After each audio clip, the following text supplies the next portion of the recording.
Bonjour à tous. Alors aujourd'hui, je voudrais aborder avec vous un sujet qui est très en vogue et qui, franchement, peut parfois nous gâcher la vie.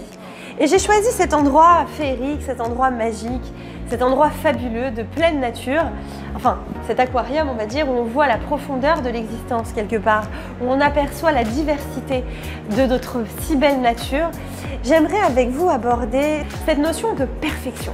C'est vrai, quand on voit cette nature justement, on peut se dire waouh, tout est tellement merveilleux, tout est tellement parfait, tout est tellement fabuleux, beau. Bien, on a l'impression que la nature est parfaite, mais que nous sommes loin d'être parfaits. Et on s'attribue toutes sortes de défauts. Et on a évidemment sur nous-mêmes parfois un regard très critique.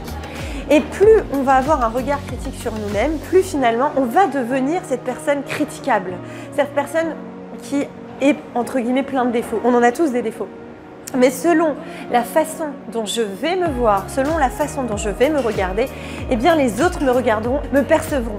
Donc, il est très important, finalement, d'augmenter mon estime de moi, mais aussi de changer le regard que j'ai sur moi, le regard que j'ai parfois d'autocritique, ce regard finalement destructeur vis-à-vis de moi. J'attends de moi finalement quoi ?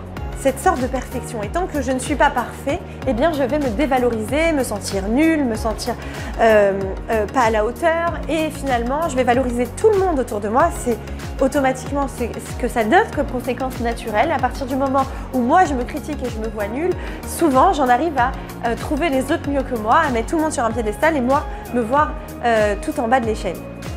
Évidemment, ça ne va pas augmenter la perception que les autres auront de moi. Et j'aurai beaucoup de mal finalement, avec le temps, je vais m'enfermer dans un cercle vicieux où moi je me vois mal, donc les autres me verront mal, donc je me dis, et donc je vais me renforcer. Si on me voit mal, c'est que je suis mal, et ainsi de suite, et l'un va renforcer l'autre. Donc on ne sait plus qui est la poule et qui est l'œuf.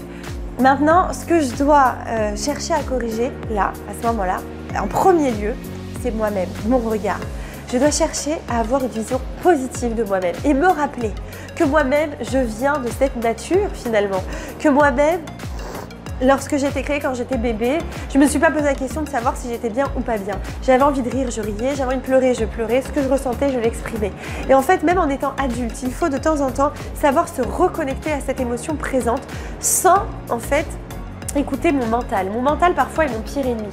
Parce que c'est celui qui me déconnecte de mon réel émotionnel qui pourrait m'apporter beaucoup. Comme juste respirer, méditer. Oui, ça a l'air fou dans cette société où on court partout.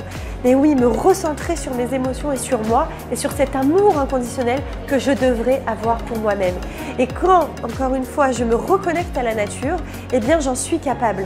Parce que je me rends compte que la nature a été faite de façon totalement parfaite. Donc si elle a été faite parfaitement, je suis aussi, moi aussi parfait. Et j'ai le droit de m'aimer inconditionnellement.